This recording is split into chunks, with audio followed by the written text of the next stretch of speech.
لله وكفى وسلام على عباده الذين اصطفى أما بعد فأعوذ بالله من الشيطان الرجيم بسم الله الرحمن الرحيم يا أيها الذين آمنوا لا تدخلوا بيوتا غير بيوتكم حتى تستأنسوا وتسلموا على أهلها ذلكم خير لكم لعلكم تذكرون فإن لم تجدوا فيها أحدا فلا تدخلوها حتى يؤذن لكم وإن قيل لكم ارجعوا فارجعوا هو أزكى لكم والله بما تعملون عليم صدق اللہ العظیم۔ یہ سورہ نور کی آیتیں آپ حضرات کے سامنے پڑھی گئی۔ ان آیتوں میں اللہ تعالیٰ نے گھروں میں داخل ہونے کے آداب بیان فرمائے ہیں۔ آدمی کی رہائش کے لیے، رہنے کے لیے مکان کا مل جانا، چاہے ذاتی مکان ہو کہ کرائے کا ہو، یہ آدمی کے لیے اللہ کی ایک بڑی نعمت ہوتی ہے۔ قرآن میں اللہ تعالیٰ نے گھر کا تذکرہ کرتے ہوئے فرمایا وَاللَّهُ جَعَلَ لَكُم مِّن بُيُوتِكُمْ سَكَنًا، کہ اللہ نے تمہارے لیے گھروں کو سکون کا ذریعہ بنایا، کہ آدمی جب گھر میں آتا ہے تو باہر کی تمام تر مصروفیات سے فارغ ہو کر اور باہر کی الجھنوں سے پریشان جو تھا، گھر میں آنے کے بعد وہ سکون محسوس کرتا ہے۔ تو اللہ نے گھر کو سکون کا ذریعہ بنایا، تو اس سکون کے لیے اس میں خلل ڈالنے والی ہر چیز سے اس کے سلسلے میں احکامات بھی اللہ تعالیٰ نے بیان فرمائے۔ گھروں کی چند قسمیں ہیں۔ ایک تو وہ گھر ہے جس میں آدمی خود رہتا ہے، وہ اس کا ذاتی مکان ہے، اس میں رہتا ہے۔ اور ایک گھر وہ ہے جس میں اس کے ساتھ اور بھی لوگ رہتے ہیں۔ تو پہلا جو گھر ہے جس میں وہ تنہا رہتا ہے، اور دوسرا گھر وہ ہے جس میں وہ بھی رہتا ہے اور اس کے ساتھ دوسرے اس کے اور رشتہ دار بھی رہتے ہیں، ماں باپ، بھائی بہن، بیوی بچے وغیرہ بھی رہتے ہیں۔ اور تیسری قسم اس گھر کی جس میں لوگوں کے رہنے اور نہ رہنے کا احتمال ہے۔ اور چوتھی قسم گھروں کی وہ ہے جو کسی مخصوص آدمی کے لیے نہیں بنائے گئے بلکہ عام لوگوں کے لیے وہ بنائے گئے۔ تو ان چاروں گھروں کے احکامات الگ الگ ہیں۔ پہلی جو قسم ہے جس میں آدمی تنہا رہتا ہے، اس گھر میں داخل ہونے کے لیے ظاہر سی بات ہے کسی کی اجازت کی ضرورت نہیں ہے، تو آدمی اس میں بغیر اجازت کے بھی داخل ہو سکتا ہے، اس لیے کہ وہاں نہ بے پردگی کا مسئلہ ہے، نہ کسی کو تکلیف ہونے کا مسئلہ ہے، تو اس میں اجازت کی ضرورت نہیں ہے۔ البتہ جو دوسری قسم ہے جس میں اس کے ساتھ اور بھی لوگ رہتے ہیں، اس کے ماں باپ، بھائی بہن، دیگر محرم رشتہ دار رہتے ہیں، تو اس میں داخل ہونے کے لیے اس کے کیا آداب ہیں اللہ تعالیٰ نے اس آیت میں بیان فرمائے۔ یا ایھا الذین آمنوا لا تدخلوا بیوتا غیر بیوتکم حتی تستأنسوا وتسلموا علی اہلہا، کہ اے ایمان والو، اپنے گھروں کے علاوہ دوسروں کے گھروں میں اس وقت تک نہ جاؤ جب تک کہ ان سے اجازت نہ لے لو اور ان کو سلام نہ کر لو۔ تو یہ جو دوسری قسم کا گھر ہے جس میں اس کے ساتھ اور بھی لوگ رہتے ہیں، اس گھر میں داخلے کا ادب یہ ہے کہ آدمی جانے سے پہلے اجازت طلب کریں، گھر والوں کو سلام کریں، یہ گھر میں داخل ہونے کا ادب ہے جو اللہ نے بیان فرمایا۔ کیوں اجازت لی جائے اور کیوں سلام کیا جائے؟ وہ اس لیے کہ ایسا ممکن ہے کہ گھروں میں رہنے والے ایسی حالت میں نہ ہو جس حالت میں آدمی کو دیکھنا پسند نہ ہو۔ تو ایسا ممکن ہے کہ گھر والے غفلت کے ساتھ ایسی حالت میں ہوں جس حالت میں مرد ان کو دیکھنا مناسب نہیں ہے، تو اس وجہ سے حکم دیا گیا کہ جانے سے پہلے اجازت لے لی جائے اور سلام کر کے داخل ہوا جائے۔ ایسا گھر ہے جس میں آدمی کے ماں باپ رہتے ہیں تو اس میں بھی اجازت لے کر داخل ہونا چاہیے۔ اللہ کے نبی علیہ السلام کے زمانے میں ایک صحابی نے اللہ کے نبی علیہ السلام سے پوچھا کہ اللہ کے رسول، کیا میں اپنی والدہ کے پاس بھی اجازت لے کر جاؤں؟ اللہ کے نبی علیہ السلام نے فرمایا کہ ہاں۔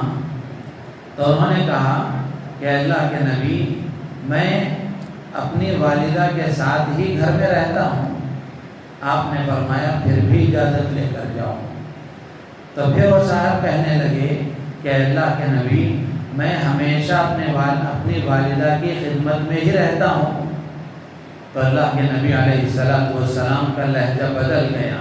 اللہ کے نبی علیہ السلام نے فرمایا کہ کیا تم اپنی والدہ کو ننگی دیکھنا چاہتے ہو؟ تو انہوں نے کہا کہ ایسا تو نہیں، بالکل نہیں۔ تو اللہ کے نبی نے فرمایا پھر تو اجازت لے کر جاؤ، اس لیے کہ ایسا ممکن ہے کہ وہ کسی ضرورت کی وجہ سے ان کا سطر کھلا ہوا ہو اور وہ ایسی حالت میں ہو جس حالت میں تمہارا دیکھنا مناسب نہیں ہے۔ تو اگر ماں باپ ہیں، بھائی بہن ہیں، ایسا گھر ہے تو اس میں بھی اجازت لے کر داخل ہونا چاہیے۔ اور ایسا گھر ہے جس میں صرف آدمی کی بیوی رہتی ہے تو اس کا کیا حکم ہے؟ تو علماء نے لکھا ہے کہ جس گھر میں صرف تنہا بیوی رہتی ہے اس گھر میں داخل ہونے کے لیے اجازت لینا واجب اور ضروری اگرچہ نہیں ہے، لیکن مستحب اور سنت طریقہ یہی ہے کہ جس گھر میں تنہا بیوی رہتی ہو اس گھر میں بھی اجازت لے کر داخل ہوا جائے۔ حضرت عبداللہ ابن مسعود رضی اللہ تعالیٰ عنہ کی زوجہ محترمہ ان کی بیوی بتاتی ہیں کہ حضرت عبداللہ ابن مسعود رضی اللہ تعالیٰ عنہ کا معمول اور ان کا عمل نقل کرتی ہیں کہ حضرت عبداللہ ابن مسعود رضی اللہ تعالیٰ عنہ کا معمول یہ تھا کہ وہ جب باہر سے گھر میں تشریف لاتے تو گھر سے باہر دروازے کے پاس کھڑے ہو کر کھنکارنے کے ذریعے سے یا کسی بھی طریقے سے اپنے آنے کی اطلاع دیا کرتے تھے۔ اپنے آنے کی اطلاع دیا کرتے تھے، وہ اس لیے کہ وہ ہمیں ایسی حالت میں دیکھنا پسند نہیں کرتے تھے جس حالت میں دیکھنا ان کو مناسب نہ ہو۔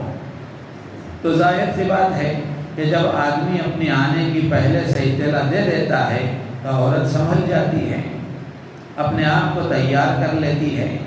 تو اس لیے جہاں تنہا بیوی ہو وہاں بھی مستحب اور سنت طریقہ یہی ہے کہ وہاں بھی اجازت لے کر اور آنے کی اطلاع دے کر ہی داخل ہوا جائے۔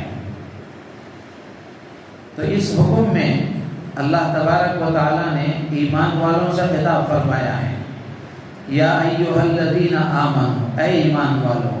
اس میں مرد بھی داخل ہیں، عورتیں بھی داخل ہیں، یعنی مرد کسی مرد کے پاس جائے یا مرد کسی عورت کے پاس جائے یا عورت کسی عورت کے پاس جائے، عورت کسی محرم مرد کے پاس جائے، تو دونوں کے لیے حکم یہی ہے کہ وہ اجازت لے کر دوسروں کے گھر میں داخل ہوں۔ ام ایاس رحمۃ اللہ علیہ فرماتی ہیں کہ ہم 4 عورتیں ام المومنین حضرت عائشہ صدیقہ رضی اللہ تعالیٰ عنہ کے پاس جایا کرتی تھی، تو جانے سے پہلے باہر دروازے پر کھڑے ہو کر اجازت طلب کرتی تھی۔ اگر اجازت ملتی تو اندر جاتی تھی اور اگر اجازت نہیں ملتی تو واپس آ جایا کرتی تھی۔ تو مردوں کے لیے بھی یہ حکم ہے، عورتوں کے لیے بھی یہ حکم ہے۔ اجازت لینے کا جو معاملہ ہے اس میں دو باتیں اللہ تعالیٰ نے فرمائی، ایک تو اجازت لی جائے اور دوسرا سلام کیا جائے۔ اجازت لینے کا طریقہ کیا ہے؟ حضرت عمر رضی اللہ تعالیٰ عنہ کا عمل نقل کیا گیا ہے، کتابوں میں لکھا ہے کہ حضرت عمر رضی اللہ تعالیٰ عنہ رسول اللہ صلی اللہ علیہ وسلم کی خدمت میں حاضر ہوتے تو سلام کرتے، السلام علیکم ورحمۃ اللہ وبرکاتہ ایدخل عمر۔ حضرت عمر رضی اللہ تعالیٰ عنہ کا معمول یہ تھا کہ وہ سلام کرنے کے بعد اپنے نام کا اظہار کر کے اجازت طلب کرتے تھے کہ کیا عمر اندر آ سکتا ہے، مجلس میں شریک ہو سکتا ہے، گھر میں داخل ہو سکتا ہے۔ تو اجازت لینے کا طریقہ یہ ہے کہ آدمی اپنے نام کا اظہار کرے۔ بہت سی مرتبہ ایسا ہوتا ہے کہ گھر پر جا کر دستک دی جاتی ہے، اندر سے سوال ہوتا ہے کہ کون ہے، تو باہر سے جواب ملتا ہے کہ میں آیا ہوں۔ میں کا کیا مطلب ہے؟ حضرت مغیرہ ابن شعبہ رضی اللہ تعالیٰ عنہ، ان کے بارے میں آتا ہے کہ ایک مرتبہ کوئی صاحب ان سے ملنے کے لیے ان کے گھر پر آئے، دروازے پر دستک دی تو اندر سے حضرت مغیرہ ابن شعبہ رضی اللہ تعالیٰ عنہ نے پوچھا کہ کون ہے؟ تو انہوں نے کہا کہ انا، میں ہوں۔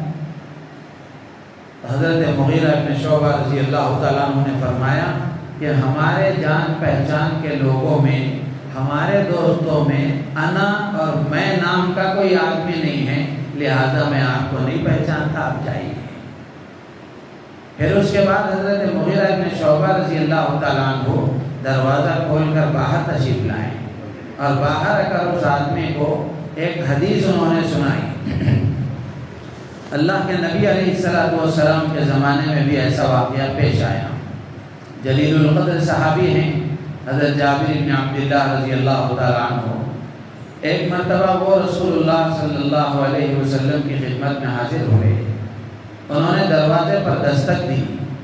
اللہ کے نبی علیہ السلام نے اندر سے پوچھا کہ کون؟ تو حضرت جابر نے فرمایا انا، میں ہوں۔